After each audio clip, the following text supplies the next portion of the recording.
तो ये पाकिस्तान को, तो पाकिस्तान का मुझे याद है 2008 में जब ताजवाला अटैक हुआ था, ताजवाला अटैक था, उसके बाद अजीत डोभाल का एक बयान था, कांग्रेस की गवर्नमेंट अपने पड़ोसियों को जितना तंग करता है ना, इतना कोई भी अपने पड़ोसियों को तंग नहीं करता। भारत सबके घोचे रखता है, कुछ रणिया इतनी लेता रहता है भारत। पर मुझे लगता है क्या करते हो यार, तुम कहोगे वैसे करूंगा, नहीं तू बड़ा चाइना से बातचीत करता, तो तुम चाइना से बात कर लोगे। उसने कहा धूड़ खाई काली गांव में तुम्हारी। 1947 में जब हमारा देश आजाद हुआ था, उस समय जो नेपाल के राणा जी हुआ करते थे, उनका नाम था त्रिभुवन देव। क्या नाम था? त्रिभुवन देव हुआ करते थे। राजा त्रिभुवन देव ने तब नेहरू जी को कहा कि नेहरू जी हमें इंडिया के अंदर शामिल कर लो, हमें इंडिया में मिला लो, जैसे आपका राज्य पंजाब, जैसे आपका राज्य हिमाचल प्रदेश, वैसे आप हमें एक राज्य बना लो, आप मिला लो। और वैसे भी आप नेपाल का मैप देखोगे तो आपको पता चलेगा नेपाल इंडिया के अंदर वाली साइड में है ना, एकदम यूं अलग से टुकड़ा लगता है, ये नेपाल है। और इधर इधर अपना ये नॉर्थ ईस्ट आ रहा है, इधर अपना ऊपर की तरफ कश्मीर जा रहा है, बीच के अंदर अपना नेपाल पड़ा है, एकदम अपनी साइड के अंदर ही आता है। पर तब अपने खुद ही नए नए आजाद हुए थे, तो हमने कहा कि नहीं, हम तो खुद ही अंग्रेजों की 200 साल की गुलामी के बाद आजाद हुए, और अब हम किसी देश पर कब्जा करेंगे तो दुनिया क्या कहेगी? इतने साल तो चिल्ला रहे थे कि अंग्रेजों ने कब्जा कर लिया, अंग्रेजों ने कब्जा कर लिया, और अब खुद ही नेपाल पे कब्जा कर लेंगे। राजा त्रिभुवन देव ने कहा कि नेहरू जी ये बात नहीं है, मैं ये थोड़ी कर रहा हूं आप कब्जा कर लो, मैं तो कर रहा हूं अपने वापस मिल जाए, हम आपका हिस्सा थे, वापस जुड़ जाते हैं आपके साथ में, इतनी तो बात है। नेहरू जी ने कहा नहीं नहीं नहीं, आप अलग रहो, कोई टेंशन करने की क्या जरूरत है, कोई दिक्कत होगी तो हम आपके साथ खड़े हैं। उन्होंने कहा दिक्कत ही दिक्कत है, हम लैंड लॉक कंट्री है। कैसी कंट्री है? ऐसी कंट्री जिसके चारों तरफ पानी नहीं हो, समुद्र नहीं लगता, उन देशों की दुर्गति होती है जिनके किधर भी समुद्र नहीं लगता है। व्यापार वाणिज्य कहां से करेंगे? दुनिया का पूरा व्यापार वाणिज्य जलमार्ग से होता है, और यदि आपके पास समुद्र नहीं है तो आपका जलमार्ग कहां है? आपका व्यापार वाणिज्य कैसे होगा? नेपाल के आप चारों साइड में देख लो, लैंडलॉक है, नेपाल के समुद्र लगता ही नहीं। तो नेहरू जी का चिंता करने की कोई आवश्यकता नहीं है राजा त्रिभुवन देव, आपको हम हमारा विशाखापत्तनम बंदरगाह आपको देते हैं। कौन सा बंदरगाह? तो विशाखापत्तनम बंदरगाह हमने नेपाल के लिए रिजर्व किया। नेपाल को कोई भी सामान मंगाना होगा तो कौन से बंदरगाह से मंगा लेगा? तो आज भी नेपाल को कोई सामान मंगाना होता है, नेपाल विशाखापत्तनम बंदरगाह से मंगा लेता है। ये जो मैं बात बता रहा हूं कि नेपाल अपने में मिलना चाहता था, ये बाकायदा राष्ट्रपति प्रणब मुखर्जी की बुक का किस्सा है। ये नहीं भाई यूं उड़ती उड़ती लोगों ने बात कर दी हो। प्रणब मुखर्जी राष्ट्रपति बनने के बाद उन्होंने बुक लिखी थी, तो सही जानकारी है। तो उन्होंने कहा था भाई उस टाइम नेपाल मिलना ही चाहता था अपने अंदर, लेकिन तब इतनी पार नहीं पड़ पाई थी। तो राजा त्रिभुवन देव तब बेचारे मिलना चाहते थे, पर तब अपने उनको मिला नहीं पाए थे। 2008 तक जब तक नेपाल में राजा रहे, तब तक भारत और नेपाल के संबंध बहुत अच्छे रहे, क्योंकि राजाओं को हर बात में लगता था कि हम कहां से आए हुए हैं, इंडिया से आए हुए हैं। अब उसके बाद वहां पे आगे पार्टियां, उसके बाद बनने लगे नेता। नेता उधर जाएगा जिधर फायदा दिखता है। इस बार चीन ने हड्डियां फेंकी, इसलिए नेपाल के नेता चीन की हड्डियों को लपकने की फिराक में रहते हैं, इसलिए लड़ते हैं कि काला पानी हमारा है, लिपू लेक हमारा है, कभी कोई छोटी छोटी चीजों के लिए और लड़ते रहते हैं। जबकि नेपाल को कभी सोचना चाहिए कि तुम वहीं हो रहे, तुम इंडिया का पार्ट हो, इसके अतिरिक्त कुछ ही नहीं हो, तुम्हारा पूरा भविष्य इंडिया पे डिपेंड करता है। इंडिया जिस दिन कुछ भी रोक देगा उस दिन तुम सारे रुक जाओगे। तो एक बार मुझे याद है नेपाल ने 2015 के आसपास में अपना संविधान चेंज किया था, संविधान बनाया था अपना, और संविधान के अंदर नेपाल ने कहा नेपाल में 2 प्रकार के लोग रहते हैं, एक तो नेपाली, जो नेपाल के खुद के लोग हैं वो नेपाली रहते हैं, एक वहां पर एक जाति रहती है मधेसी। कौन रहते हैं? और मधेसी सारे इंडियन है। यूपी बिहार के लोग नेपाल में जाके जो बस गए उनको वहां पे मधेसी कहते हैं। और मतलब नेपाल अपने से इतना जुड़ा हुआ है कि यूपी बिहार के गोरखपुर साइड के जो टाबर है सबके नाने रे नेपाल हैं, सबके ननियाल नेपाल मिलेंगे। नेपाल और अपने बीच तो बाउंड्री नहीं थी, आते जाते थे सीधे नेपाल से तो यहां पर। तो अब वो मधेसी वहां पर रहते, तराई तराई इलाका बोलते हैं, गोरखपुर के आस वाला जो इलाका तराई, उसके अंदर खूब सारे मधेसी रहते हैं वहां पर। तो वहां पर रहा करते थे। तो 2 लोग, या तो नेपाली लोग रहते हैं या कौन रहते हैं? मधेसी। तो नेपाल ने अपना संविधान बनाया और अपने संविधान के अंदर एक लाइन लिख दी कि भाई मधेसियों को यहां पर संवैधानिक अधिकार नहीं, मधेसी बड़े पदों पर यहां पर नहीं आ सकते, बड़े पदों पर केवल नेपाली आएंगे, मधेसी बड़े पदों पर नहीं। मधेसियों ने कहा हम इतने साल से नेपाल में रहते, तो हम नेपाली है। ना ना ना, तुम सारे इंडिया से आए हुए लोग। तो मधेसियों ने अपनी तरफ देखा और इंडिया वालों का भाई रे देख लो हमारे साथ भेदभाव हो रहा है। इंडियन का ठीक है करते हैं। 2015 में तब अपने भाई की गवर्नमेंट नई नई आई थी इधर, तो इनका इंतजाम करते हैं, थोड़ा प्रबंध करते हैं, रुकिए थोड़ा, जरा आप थोड़ा सब्र करो। तो अपने यहां से विशाखापत्तनम बंदरगाह से नेपाल 2 चीजें मंगवाता है, एक तो सब्जियां भारत से जाती है पूरी की पूरी, बंदरगाह से तो और चीजें आती है। नेपाल की सारी सब्जियां भारत भेजता है, नेपाल की सारी दवाइयां भारत भेजता है, ट्रक भर भर के जाते हैं अपने। तो अपने वहां जो मधेसी बॉर्डर के ऊपर रहते हैं, अपने उन मधेसियों को कहा इस बार 2-4 ट्रक आए तो इन ट्रक को लूट लो और ट्रक में आग लगा दो और ड्राइवर कंडक्टर का ध्यान रखना, भगा देना, इनको कुछ ही मत करना। मधेसियों ने कहा ठीक है। मधेसियों ने जैसे इंडिया वाले ट्रक घुसे, उन्होंने सब्जियां लूट ली, दवाइयां लूट ली, ड्राइवर कंडक्टर का भाग जाओ और ट्रक की आग लगा दी। और भारत सरकार ने कहा कि चूंकि नेपाल में गृह युद्ध चल रहा है, इसलिए नेपाल में सब्जियां और दवाइयां नहीं भेजी जा सकती, इसलिए नेपाल में न तो जाए सब्जियां और न जाए दवाइयां, दोनों जानी बंद हो गई। वहां पे दोनों जानी बंद हुई तो नेपाल ने अपने को कहा कि अरे भाई साहब क्या कर रहे हो, गाड़ियां क्यों रोक ली, भेजो। तो हमने कहा भाई सिविल वॉर चल रहा है, जब तक तुम्हारे सिविल वॉर खत्म नहीं होगा तब तक हम गाड़ियां नहीं भेजे। नेपाल के कौन सा सिविल वॉर, आपने तो करवा रखा है। तो हमने कहा देख लो, थोड़ा ढंग से कर लो आप जो भी करना है आपको। तो नेपाल ने कहा ठीक है हम करते हैं। हाथों हाथ नेपाल ने एक संविधान संशोधन किया और उसके अंदर कहा कि मधेसियों को भी संवैधानिक पद प्राप्त होंगे।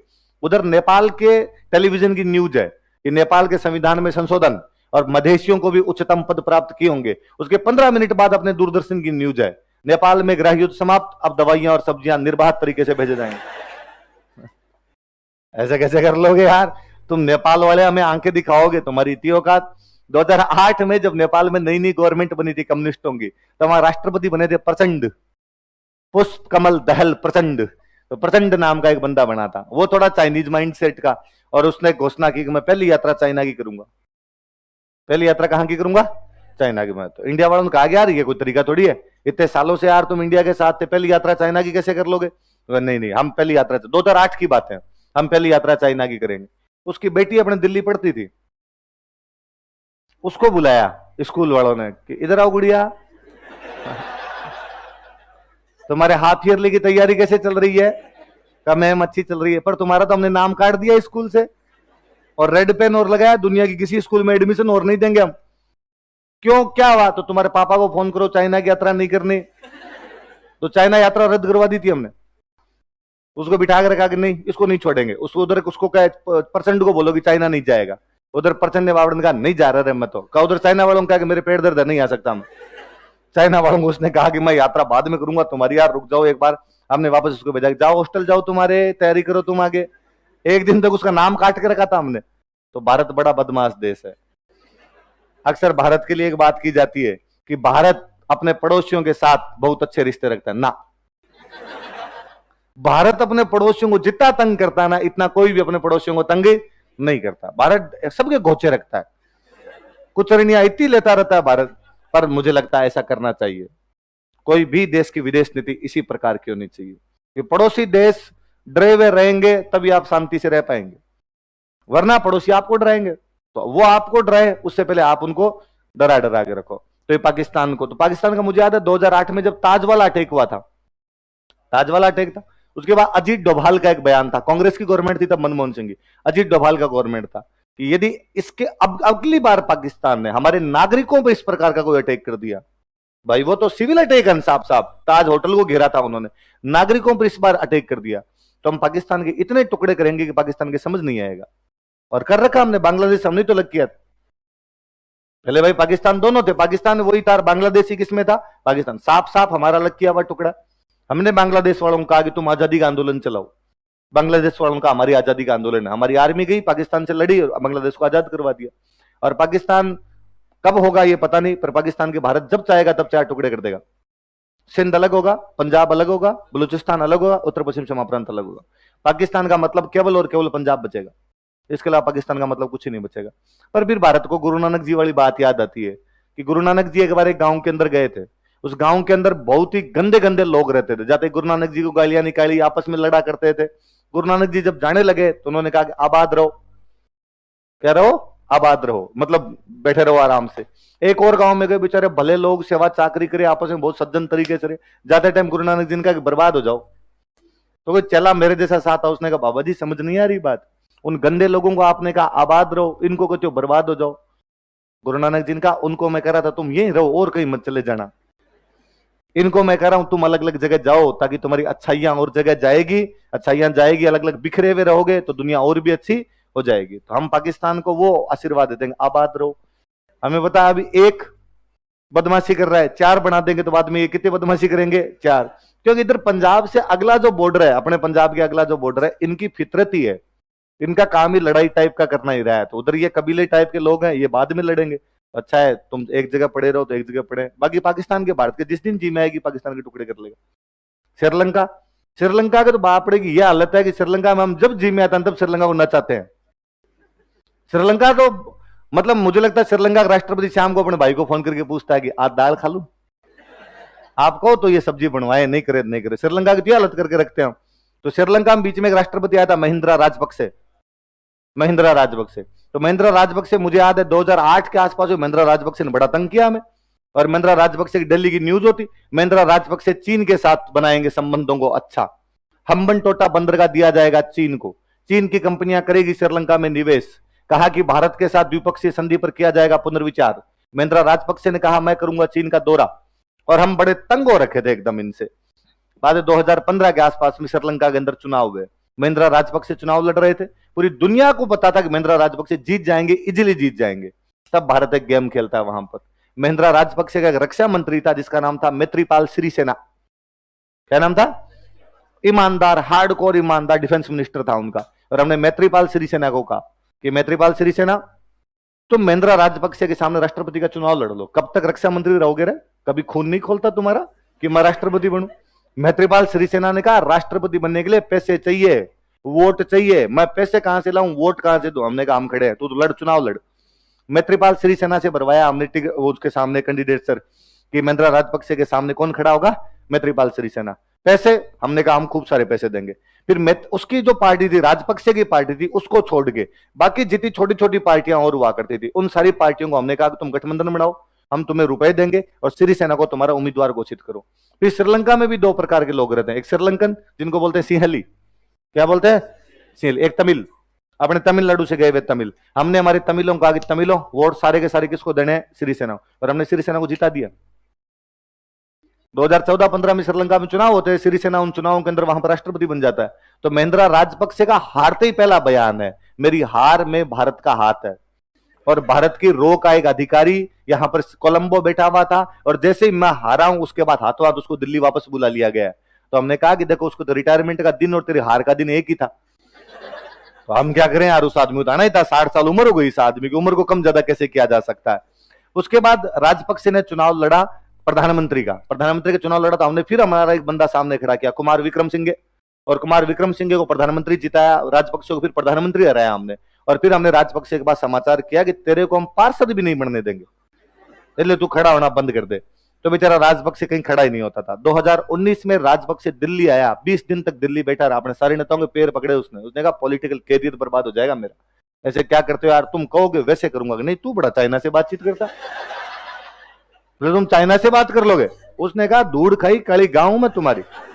इसलिए इस बार वाले चुनाव में वापस उसको और उसके भाई को दोनों को जिता रखा हमने, गोटाबाई राजपक्षे और महिंद्रा राजपक्षे। इस बार चाइना का नाम नहीं ले रहे वो, इस बार सारे के सारे एकदम अपने साथ में, ठीक है साहब जैसे आप कहोगे। सिरिसेना जीते, सिरिसेना ने जीतते ही घोषणा की, मतलब आप तो वो अखबार देखो, ये मजा आ जाएगा आपको अखबार पढ़ के भारत की विदेश नीति को देख के कि सिरिसेना की जीत। सिरिसेना की जीत के बाद उनके बयान सुनो आप।